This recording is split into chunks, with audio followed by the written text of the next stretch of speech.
Listen. Do you smell that? That's desperation. The following is a World-Class Bullshitters exclusive.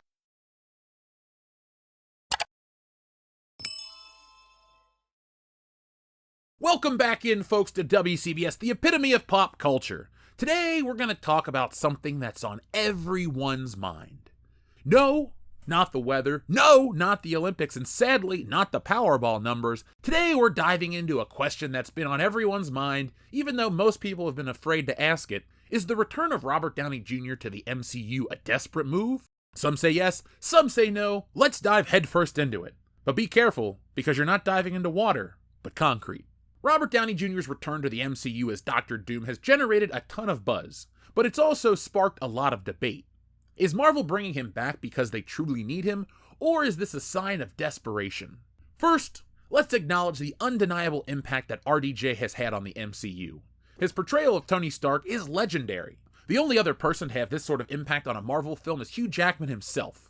Now for the MCU, Iron Man is the cornerstone of the franchise. The success of the first film kickstarted the entire MCU, and Robert Downey Jr.'s charisma and swagger brought a unique flavor to the character. Now after Endgame, there's been a void in the MCU. RDJ's absence after Endgame is noticeable. Fans have been heartbroken, and the MCU has felt completely empty without an anchor. So it's no surprise that this news would spark a lot of debate and interest online. But it's not necessarily the good kind of debate. The current state of the Marvel Cinematic Universe has a lot to do with the feelings towards this announcement. Phase 4 was a mixed bag. While there have been some successes, most of the films haven't resonated with the audiences the way the earlier phases did too. Beyond the excitement and the novelty, the lack of quality storytelling and B-list characters have not enticed audiences to go to the theaters. And the box office numbers definitely reflect that.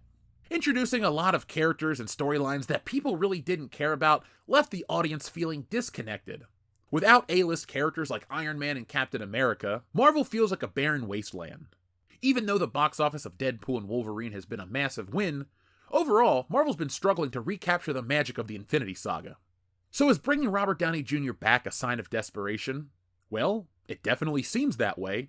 Marvel knows that Robert Downey Jr.'s return will generate massive interest and potentially bring back disillusioned fans. Potentially being the key word here. It seems to be a surefire way to boost excitement for the box office numbers. But it just seems that way. There's no denying that Robert Downey Jr.'s return to the MCU, this time as Dr. Doom, is a game changer.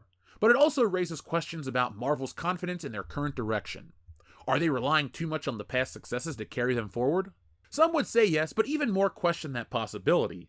There's a lot of speculation and hesitation online, and it's not just from the fans. Doom is coming for the MCU. Kevin Feige dropped the news that the Russo brothers are returning to the Marvel fold to direct Avengers 5 and 6 at the end of the relatively calm Marvel Studio panel at SDCC this weekend. The announcement wasn't shocking given the previous week's news that the duo was in talks to direct the film and have a hand in Marvel Studio moving forward. What was surprising is the film formerly titled Avengers Kang Dynasty has been reworked and retitled Avengers Doomsday, leaving no question that Marvel's greatest villain, the man who inspired Darth Vader himself, Dr. Doom, will finally make his long-anticipated debut in the MCU. Before fans could even process the news, the Russo brothers came back with an even bigger announcement, and the reaction from fans was, well, let's call it mixed. Robert Downey Jr. is making his return to the MCU in Avengers Doomsday and Avengers Secret Wars, but not as Tony Stark. This time he'll be putting on a different suit of armor as Dr. Doom. There's no question that Downey is a great actor and his return to the MCU as Doom certainly had Hall H excited, but one can't help feel that this decision is a disappointing and boring one. Downey was the face of the MCU for a decade as Iron Man, and he got one of the greatest send-offs in superhero history. Now he's back as, at least a version of, Marvel's greatest villain. The Russos introduced him as Victor Von Doom, potentially squashing any notion that this Doom is a Tony Stark variant. But if he's not, then what's the point of casting the same actor who played Iron Man? In the comics, Doom is horrifically scarred underneath the mask, though he's healed in both the comic iteration of Secret Wars, released in 1984, and the follow-up, which sucks, in 2015. If the idea here is to simply allow Downey to play with his character-actor skills and be completely unrecognizably facially and vocally, then it makes a little more sense, although there are plenty other actors up to the challenge.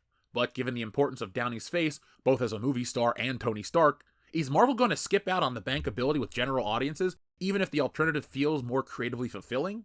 So let's say we end up with Doctor Doom who looks nearly identical to Stark, so that all the Avengers can gasp and point and say, "Tony Stark?" for some emotional beats. Is that really the impact the first iteration of Doctor Doom in the MCU should have? Or is it an unnecessary mea culpa for Phase 4 and 5 not meeting the expectation of fans and giving them the familiar presence of Downey back as an olive branch? While the reception of Phase 4 and 5 of the MCU has been mixed with audiences, it felt essential to step away from Stark and allow not only other characters but other actors to take the spotlight. The argument could be made that none have had quite the hold or charisma as Downey as Iron Man or Chris Evans as Captain America. I'd counter-argue that the MCU has spent so much time introducing new characters, most of whom they haven't revisited, that the studio hasn't done a great job in establishing leads for audiences to invest in. Shang-Chi and the Legend of the Ten Rings proved to be a successful introduction of a new hero of great importance to the MCU. Yeah, sure. But Shang-Chi's sequel has shown little public movement. And as a side note, folks, if you go to Ollie's right now, Shang-Chi toys are $1.99. And it's unclear if that will happen before Avengers Secret Wars. If ever. Sam Wilson, Anthony Mackie, accepted the role of Captain America in 2021's Disney series The Falcon and Winter Soldier, but isn't making his film debut until 2025, a year before Avengers Doomsday. Doctor Strange, who is set to be the linchpin of the multiverse saga, hasn't been seen since Doctor Strange in the Multiverse of Madness, where he went off to the Dark Dimension with Clea to explore the threat of incursions, which were essentially the building block of Jonathan Hickman's Secret Wars in 2015. It seems like a third Doctor Strange sequel, given the incursions, and Strange's relationship with Doom in the comics should be prioritized over Secret Wars. There are several factors why these films have been delayed and the plans drastically altered, including the pandemic, the tragic loss of Chadwick Boseman, the strikes, and the arrest and conviction of Jonathan Majors, who was to topline Kang Dynasty.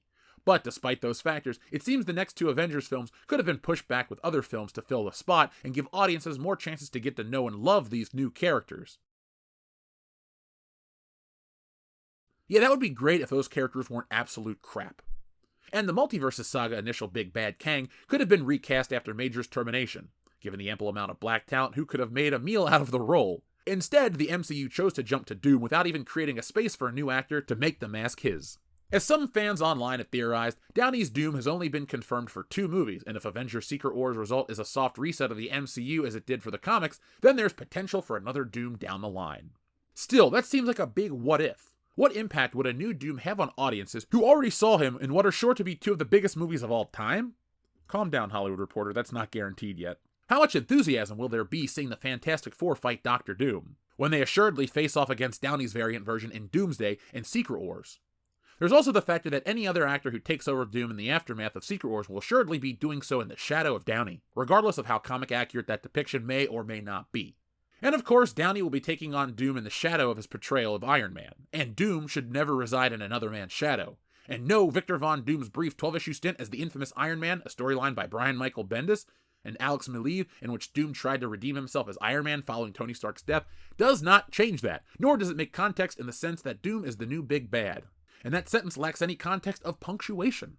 Now, none of this to say is Doom or Secret Wars will be bad movies because Downey is playing Doom, nor am I suggesting he'll take a turn in a bad performance, though I do think his acting style, engaging as it is, runs counter to the mainline comic book approach to Victor Von Doom.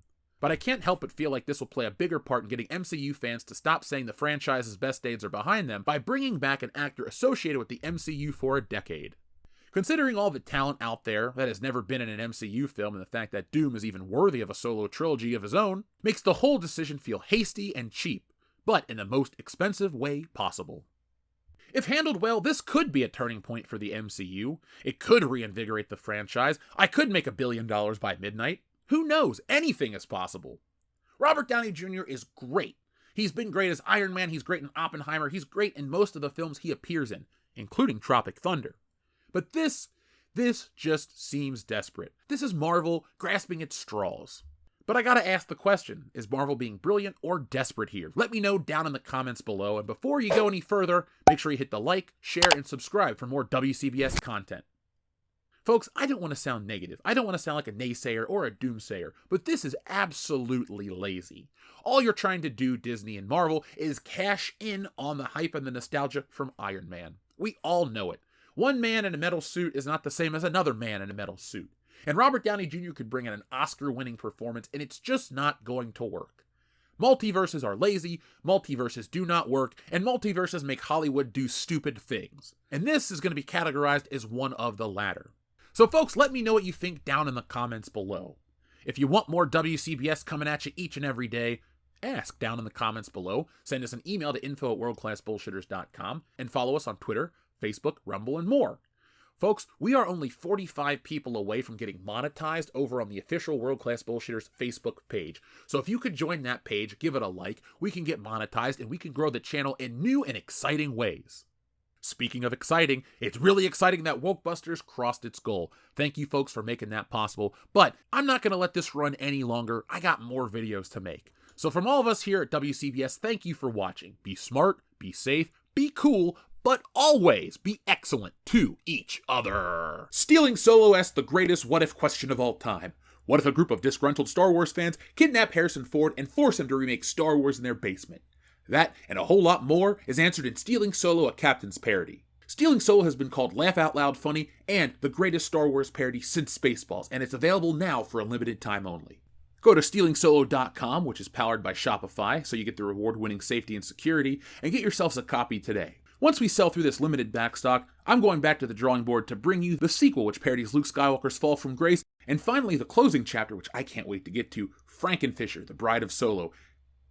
And yes, it's exactly what you think it is. So folks, the only way to get that is go to stealingsolo.com right now, get yourselves a copy, and enjoy the greatest Star Wars parody since Spaceballs.